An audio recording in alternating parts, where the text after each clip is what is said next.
इथे आपण चाळण बाजरीचे पीठ घेतले, आता ते भाजून घेऊया. अगदी गुलाबी कलर येईपर्यंत आपल्याला हे बाजरीचे पीठ भाजून घ्यायचंय.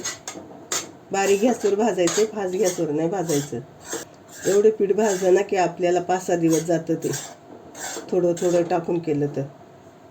इथं आपलं पीठ भाजून झाले, छान कलर आलाय पिठाला. मला हे पीठ भाजायला जवळ 15 मिनिटं लागलेत.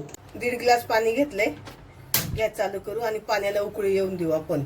आता उकळी यायच्या आधी आपण पाण्यात गूळ टाकणार आहे.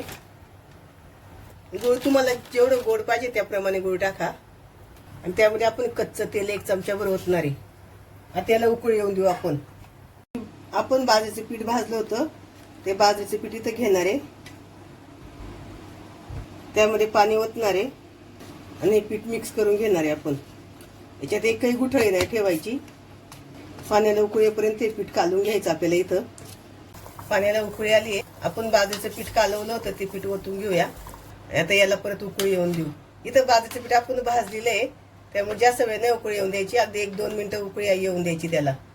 आपली इथं बाजरीची पेज शिजली आहे.